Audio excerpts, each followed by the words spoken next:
the silent border ambassador. Theron Kai stood at the observation deck of Humanity's Hope, watching another automated beacon drift past their ship. The beacon was ancient, covered in stellar dust and pockmarked from countless micrometeorite impacts, yet its message still broadcast clearly across every known frequency. Theron had heard it translated into standard galactic 100 times now, but each repetition felt like a fresh insult. Warning: restricted zone, species classification extreme risk, maintain minimum distance of 50 light-years. This boundary enforced by Galactic Preservation Act, Section 4, Subsection 12. Approach constitutes acceptance of all liability including, but not limited to total crew loss. Theron's reflection in the reinforced glass showed a man approaching 50, with graying temples and tired eyes. He had spent 15 years as Earth's chief diplomatic representative, and in all that time, he had never once shaken hands with an alien delegate. Every communication was conducted through remote systems. Every negotiation happened across vast distances. Humanity sent messages into the void and occasionally received terse responses, always coldly professional, never warm. Captain Wei Chen approached from behind, her footsteps quiet on the metal deck. She was younger than Theron, barely 30, but she had the same weariness in her posture. 6 months of traveling through empty space did that to people. Another one, she said, not really asking. Another one, Theron confirmed. How many does that make? 247 since we left Earth's sector. They've built a fence around us, Ambassador. A fence made of warnings. Theron turned away from the window. The observation deck was empty except for the two of them. Most of the crew had grown tired of watching the beacons drift by. At first there had been anger, then confusion. Now there was just resignation. We've followed every protocol, Theron said. Though he had said it 1,000 times before, we announced our intentions. We requested permission to enter neutral space. We offered cultural exchanges, trade agreements, scientific collaboration, and we got nothing back except automated warnings telling us to stay away. Wei Chen pulled up a holographic display from her wrist device. It showed their current position, deep in what was supposed to be neutral territory, but the map was marked with dozens of red zones, all of them surrounding human-explored space like a noose. We're not supposed to be here, Wei said. According to the Galactic Navigation Authority, this entire sector is closed to human vessels. They didn't tell us that, of course. I had to hack into a civilian traffic database to find out. They're hiding information from us now? They've always hidden information from us. I'm just getting better at finding it. Wei expanded the map. Look at this. Every major trade route curves around our space. There are stations positioned at the edge of the boundary, but nothing closer than 48 light-years. They've created a buffer zone and they're enforcing it without ever officially acknowledging it exists. Theron felt a familiar frustration building in his chest. Earth had achieved faster-than-light travel 30 years ago. They had reached out to the galaxy with hope and excitement, ready to join a community of intelligent species. Instead, they had found walls. Not physical walls, but walls of silence, of bureaucratic delays, of unexplained rejections. There has to be a reason, Theron said. Species don't just quarantine other species for no purpose. We're missing something. Maybe we're just not wanted, Wei suggested. Maybe they took one look at humanity and decided we didn't belong. Before Theron could respond, an alarm chimed softly. We checked her wrist display, and her expression changed. We've got a distress signal, she said. Small vessel, badly damaged, life support failing. It's transmitting in standard galactic and 17 other languages. Location? 2 million kilometers off our port side, drifting, no engine signature. Wei looked up. It's inside the restricted zone, Ambassador. If we respond, we'll be violating the quarantine protocols. Theron didn't hesitate. Set intercept course. Full speed. The Council will file a complaint. Let them. Maybe if we save someone's life, they'll finally talk to us. Humanity's Hope changed course, its powerful engines pushing the ship toward the distressed vessel. As they approached, Theron could see the damage through the observation window. The alien ship was small, barely larger than a shuttle, and it had been torn apart by something. Hull breaches vented atmosphere into space. One entire section was missing as if it had been bitten off. Scanning for life signs, Wei reported. I've got one, very faint. They're in bad shape. Prepare the medical bay. Get Dr. Okonkwo ready for emergency treatment. They brought the alien ship into their cargo bay using tractor beams, working quickly. The survivor was a Vishan, a species Theron recognized from the limited galactic databases Earth had access to. Vishans were traders, known for traveling dangerous routes that other species avoided. This one was elderly, his blue-gray skin mottled with age spots, his breathing labored. Dr. Okonkwo worked for 3 hours to stabilize him. Theron waited outside the medical bay, pacing. When the doctor finally emerged, she looked exhausted. "He'll live," she said. "Barely. Another hour and we would have been too late. He's asking to speak with whoever commands this ship." Theron entered the medical bay. The Vishan was connected to various monitoring devices, but his eyes were alert. When he saw Theron, something like fear flickered across his face. "Human," the Vishan whispered, his translator device converting his words into English. "You came. You actually came." "We received your distress signal," Theron said gently. "We couldn't ignore someone in need." No, you couldn't." The Vishan's laugh turned into a cough. "That's what they're afraid of. You can't ignore. You can't give up. You can't let things die." Theron pulled a chair closer to the bed. "What's your name?" "Merchant Third Class Vorn of the Vishan Trade Coalition, though I suspect I've lost my rank after this disaster." Vorn's eyes focused on Theron with surprising intensity. "Tell me, Ambassador, do you know why your people are quarantined?" "No one will tell us. Of course not. They're too afraid. They're afraid that if you knew, you would react. And human reactions are what scare them most." Vorn coughed again, and Dr. Okonkwo moved forward. But the Vishan waved her away. "I'm dying anyway. Might as well tell you the truth." "Someone should. What truth?" Theron leaned forward. 73 years ago, your people saved the galaxy, and we've been terrified of you ever since." Theron felt confusion wash over him. "We saved the galaxy? How? Earth didn't even have FTL 73 years ago." "No, but you had colony ships, slower-than-light vessels traveling to nearby star systems. One of those ships reached Kepler 442b. Vorn paused, gathering strength. "What you didn't know was that Kepler 442b was already inhabited. Not by intelligent life, but by something worse. A biological weapon left over from an ancient war. The Reaper Plague." Dr. Okonkwo inhaled sharply. Even Earth's limited databases contained references to the Reaper Plague, though most of the information was redacted. "Your colonists landed," Vorn continued. 200 humans in cryosleep, expecting an empty world. Instead, they found a nightmare. The Reaper Plague was still active after 10,000 years. It infected them within hours. "They died," Theron said quietly. "No."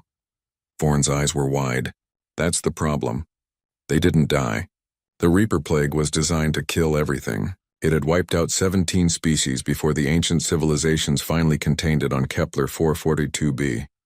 It was supposed to be a tomb world, a place where death itself lived. But your colonists survived." Theron felt cold. "How?" "Human immune systems. Human adaptability. Human sheer stubborn refusal to die." Vorn's voice was filled with something between awe and horror. The plague attacked them and they fought back. Not with medicine or technology, but with biology. Their bodies learned, adapted, evolved in real time. Within 3 weeks, they had developed natural immunity. Within 6 weeks, they were producing antibodies that could neutralize the plague. Dr. Okonkwo was staring at Theron now. "That's impossible. Evolution doesn't work that fast." "It does for humans," Vorn said. "That's what we learned. That's what terrifies us." The Galactic Response Fleet arrived expecting to find corpses. Instead, they found healthy humans cultivating farms on a plague world. Your people had turned a biological weapon into nothing more than a bad fever. Theron's mind raced. "But that's good. We stopped the plague from spreading." "You don't understand," Vorn said, his voice weakening. "The Reaper Plague was contained because nothing could survive it. You broke the containment not by destroying the plague, but by surviving it. You proved that humans can adapt to anything, can survive anything, can overcome any threat through sheer biological persistence. And that makes us dangerous? It makes you unkillable," Vorn corrected. "Do you know what the galaxy does with threats? We negotiate with them, contain them, or destroy them. But you can't be negotiated with because you don't need anything from us. You can't be contained because you adapt to any environment. And you can't be destroyed because nothing kills you permanently. You just survive and come back stronger." Theron stood up, his mind spinning. "So they quarantined us. Because we're too adaptable. Because you're persistent, Vorn said. Because when humans encounter a problem, they don't retreat. They don't accept defeat. They just keep pushing until either the problem breaks or they do. And humans never break. That's what the report said. The colonists on Kepler 442b should have died. They should have given up. Instead, they built a city on a plague world and sent back messages asking when the next colony ship would arrive. The Vishan closed his eyes, exhausted. I've traveled the galaxy for 90 years. I've seen species rise and fall. I've watched civilizations crumble. But I've never seen anything like humanity. You're not evil. You're not warlike. You're just unstoppable. And the galaxy has no protocol for dealing with something that can't be stopped. Theron looked at Dr. Okonkwo, seeing his own shock reflected in her face. They had spent decades wondering why they were rejected. Now they knew. They were too good at surviving. Rest, Theron told Vorn. We'll get you to safety. As he left the medical bay, Captain Wei was waiting. I monitored the conversation, she said. Orders, Ambassador? Theron looked out at the stars beyond their ship. Somewhere out there was a galaxy full of species that feared humanity, not because of what they had done, but because of what they could do. Because humans never gave up, never stopped trying, never accepted death. Set course for the nearest inhabited system, Theron said. It's time the galaxy learned something important about humanity. What's that? We don't just survive impossible situations. We help others survive them too, whether they want our help or not. The price of being unkillable. 3 weeks after rescuing Merchant Vorn, Theron found himself in a place he had never expected to reach. The shadow market was a myth among human traders, a legendary station that supposedly existed in the gaps between legal and illegal space. It was where information brokers sold secrets that governments wanted buried, where criminals met with corporate executives, and where truth had a price tag. Getting here had required every favor Theron could call in, plus a substantial bribe to a Dravian smuggler who asked no questions. Now he sat in a dimly lit booth waiting for someone known only as the archivist. Captain Wei sat beside him, her hand resting near her concealed weapon. The station's atmosphere was thick with smoke and the smell of a dozen different alien biochemistries. Music played from somewhere, a discordant melody that hurt human ears. This is illegal, Wei said quietly. If Earth Command finds out we're here, they'll recall us. Earth Command sent us to find answers, Theron replied. They just didn't specify how we should find them. A figure approached their booth, moving with an unusual gait. The archivist was a Keltheran, a species Theron had only seen in databases. Keltherans were rare, their homeworld destroyed in some ancient catastrophe. This one wore multiple data storage devices on metallic appendages that extended from a central body core. Ambassador Theron Kai of Earth, the archivist said, its voice synthesized through a translation device. You seek information about humanity's classification status. This is expensive knowledge. I can pay, Theron said, sliding a credit chip across the table. The archivist's optical sensors examined the chip. This will suffice for basic historical records.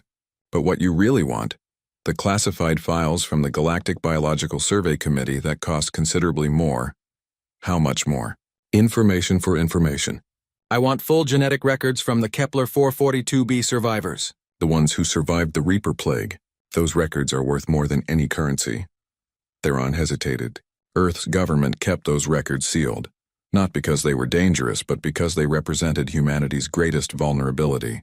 If other species understood exactly how human biology worked, they could potentially weaponize that knowledge. But without answers, humanity would remain trapped behind an invisible wall forever. I can get you those records, Theron said, but I need something first.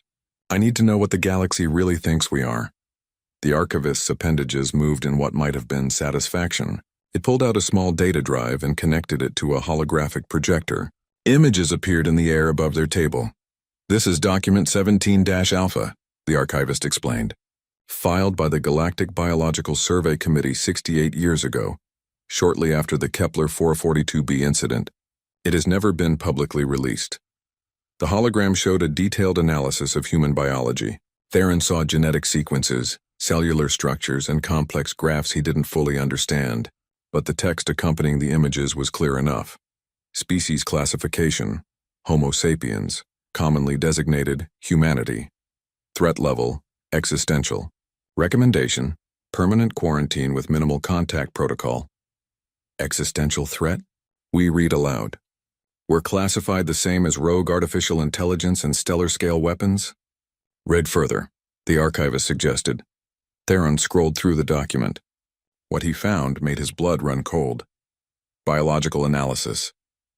Summary: human immune systems demonstrate unprecedented adaptive capabilities. When exposed to the Reaper plague, a pathogen specifically engineered to overwhelm all known biological defense mechanisms, humans developed natural immunity within 21 standard days. This adaptation occurred without technological intervention and has been genetically inherited by subsequent generations. They're afraid of our immune systems? Hui said, disbelief in her voice. Not just your immune systems, the archivist corrected. Your entire biological architecture. Look at section 12. Theron found the section. It detailed something called the meditation crisis, an event he had never heard of. What is this? He asked. 26 years ago, the archivist explained, a galactic research station suffered a catastrophic failure. The station was studying exotic matter when containment breached. Radiation levels spiked to lethal concentrations. The station sent out distress calls to every ship within range. The hologram changed, showing a space station breaking apart in slow motion. 43 ships responded. The archivist continued. Representatives from 40 different species. Everyone worked together to evacuate the station's personnel. It was considered a triumph of galactic cooperation, except for one problem. What problem? Theron asked, though he was beginning to suspect the answer. Every rescue worker died within 3 months. Every single one. The radiation exposure was more severe than initial scans indicated. Species from across the galaxy, some with the most advanced medical technology imaginable, couldn't survive. They developed cancers, organ failures, cellular breakdown. It was a tragedy that united the galaxy in mourning. The hologram showed funeral ceremonies from dozens of different cultures, but 3 humans also responded to that distress call. The archivist said quietly, Dr. Sarah Mitchell, engineer Tom Reeves, and pilot Chen Zhao. They received the same radiation exposure as everyone else. The galaxy prepared to mourn them as well. They survived, Wei whispered. They survived, the archivist confirmed. All 3 of them. They got sick, certainly. They spent weeks in medical facilities. But their bodies repaired the damage. Cellular regeneration occurred at rates that shouldn't be possible. Within 6 months, they were completely healthy. Medical scans showed no permanent damage. It was as if the radiation exposure had never happened. Theron stared at the hologram, which now showed images of the 3 humans smiling at a recovery ceremony. They looked normal, healthy, alive. The galaxy mourned 40 heroes, the archivist said, but they feared 3 survivors. Because if humans can survive radiation that kills every other known species, what can't they survive? What environment, what weapon, what catastrophe could actually eliminate humanity? None, Wei said softly. The answer is none. Precisely. The archivist deactivated the hologram. Your species doesn't just survive. You thrive in conditions that would extinct anyone else. You're not stronger than other species or faster or smarter, but you're more persistent than anything the galaxy has ever encountered. You don't know when to die. Theron felt a strange mixture of pride and horror. Humanity's greatest strength was also their most terrifying quality to everyone else. There's more, the archivist said, producing another data drive. This is from last week. Highly classified. It cost me considerable resources to obtain. A new hologram appeared showing what looked like military briefings. The Virillian swarm has returned. The archivist said, Do you know what that is? Theron shook his head. The Virillian are a hive species that exists in the dark space between galaxies.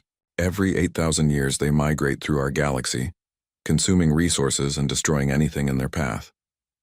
The last time they came through, they wiped out 200 civilizations before the combined galactic fleet drove them back. That was 7,000 years ago. The hologram showed insectoid creatures of enormous size. Their ships organic and terrifying. They're coming again. The archivist continued. Advanced scouts have been detected. The Galactic Council is preparing, but their simulations are not encouraging. The Virillian have evolved. They're stronger now, more adaptable. The Council estimates a 30% chance of successfully repelling the invasion. What does this have to do with humanity? Theron asked, though he was beginning to understand. 3 days ago, the Galactic Council held an emergency closed session. The vote was unanimous. They're going to ask humanity for help. Wei laughed, but there was no humor in it. They've quarantined us for decades. They've refused every attempt at contact. And now they want our help. They don't want your help, the archivist corrected. They need your help. Because the Virillion are persistence hunters too. They don't stop. They don't retreat.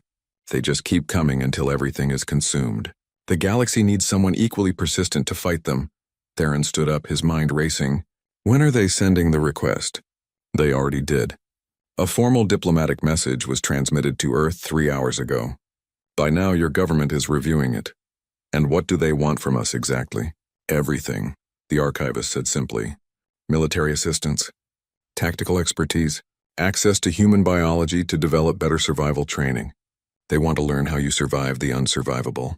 They want to understand persistence. They want to be more like you. After decades of treating us like a disease, desperation makes philosophers of everyone, Ambassador. The archivist began gathering its equipment. Your species has a choice now. You can help the galaxy that rejected you, or you can stay behind your quarantine and watch civilizations fall. Some choice, Wei muttered. After the archivist left, Theron and Wei sat in silence. The weight of what they had learned pressed down on both of them. What do we do? Wei finally asked. Theron thought about the 3 humans who had survived radiation that killed 40 other people. He thought about the colonists who had turned a plague world into farmland. He thought about humanity's history of facing impossible odds and somehow, inexplicably, surviving. We do what humans always do, Theron said. We help, not because we expect gratitude or respect. Not because they deserve it, but because people need help and we're the only ones who can provide it. They'll still fear us. Yes, but maybe they'll fear us a little less if we save them, or maybe they'll fear us more. Either way, it doesn't change what's right. Theron accessed his communication device and sent a message back to humanity's hope. Captain Wei, set course for Earth. We need to brief the government before they make any decisions. As they left the shadow market, Theron looked back at the station one last time. Somewhere out there in the dark space between galaxies, an ancient enemy was coming. And humanity, the species too persistent to die, was going to stand between that enemy and extinction. Not because the galaxy welcomed them. Not because they were finally accepted. But because when humans saw someone in trouble, they helped. It was what made them dangerous. It was what made them human. And perhaps, Theron thought, it was what would finally make them understood. 2 months later, Ambassador Theron Kai stood before the Galactic Council for the first time.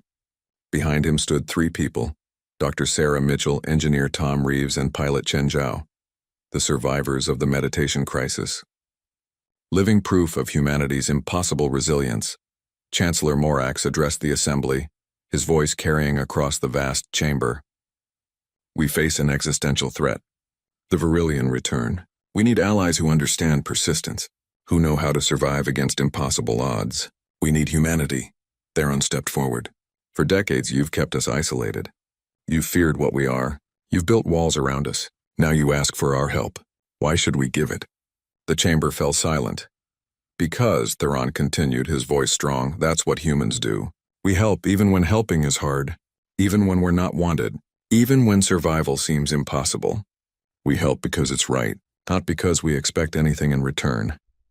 He looked around the chamber at thousands of alien faces, all watching him with varying degrees of fear and hope. You're afraid of us because we don't give up, because we survive things that should kill us, because we're persistent. But that same persistence means we're loyal. It means when we commit to something, we see it through. When we make friends, we protect them. When we see injustice, we fight it. When we encounter a threat, we face it. Dr. Mitchell stepped forward. You studied us. You analyzed our biology. You documented our survival. But you never asked us why we survive. It's not because we're physically superior. It's because we choose to. Because we believe tomorrow can be better than today. Because we refuse to let death have the final word. The Virillion are coming, Theron said. And yes, humanity will fight them. Not because you've earned our loyalty, but because civilizations deserve to survive. Because extinction is permanent. Because somewhere in those civilizations are children who deserve a future. He paused. But after this is over, things change. No more quarantine. No more isolation. We join the galactic community as equals or we part ways as strangers. You choose, Chancellor Morak stood. For a long moment he said nothing. Then slowly, deliberately, he extended his appendage in the human gesture of handshake. Equals, he said. Theron took his hand. The galaxy had learned fear. Now it would learn respect. And humanity, the species too persistent to die, would finally find their place among the stars, not as conquerors, not as saviors, but as partners who never gave up on anyone, even those who had given up on them, because that was what made them dangerous. That was what made them human. And that ultimately was what made them hope.